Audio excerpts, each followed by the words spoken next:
So how it goes, folks? Jolly Yellow talking to you.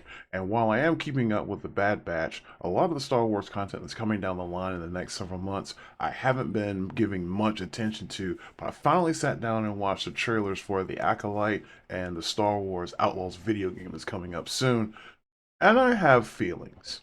So first up, I just sat down and watched the trailer for Star Wars Acolyte, which is coming in June, and looks like it's going to have a focus on dark side users. I don't know if they're actually Sith, and for disclaimer's sake, I'm not one of those folks that when I see a trailer, I go hunt down every piece of information, scrap bit, and detail about it before it even releases. So I'm guessing at least that's a dark side user, of course, but I don't know if it's Sith. And it looks like this dark side user is hunting Jedi. So this is Jedi once again, kind of like in the prequel trilogy, where their backs are to the wall and they're trying to figure things out. So that's gonna be kind of a different spin, and hopefully with it being focused on a dark side user that is hunting Jedi, we might see more of the dark side of the Force in a show or a movie. And then next up here, we've got the Star Wars Outlaws video game, which looks like we're going to be taking on the role of some sort of scoundrel, bounty hunter, rogue, something like character.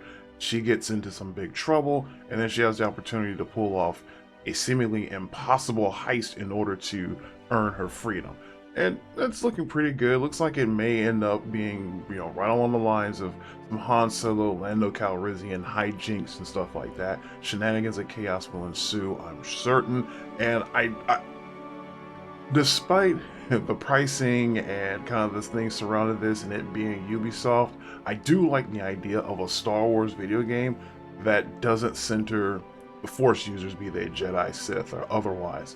It's a game that you can play as somebody else, and I'm looking forward to it, but at the same time, it's Ubisoft, and they tend to get a little crazy with some of their stuff.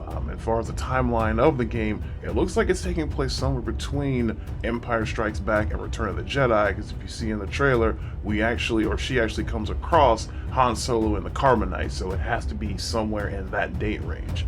But like I said, I want to play it, but at the same time, it's Ubisoft, and they do some weird stuff. I don't know if I'm going to pick this one up, or maybe this might end up being one I wait a while on and pick it up when it goes on a cheap sale in the future. But yeah, quite a bit going on with Star Wars. Stuff to look forward to. Got a new show, got a new game. The Bad Batch is supposed to be ending here soon, so there's a lot going on, a lot to pay attention to. We're just eating good as Star Wars fans, and I know with May the 4th be with you coming up in a couple of weeks, I'm sure we'll probably get some new stuff even beyond what's here in this new game, this new show. Y'all folks have a good day. Jolly Yellow out.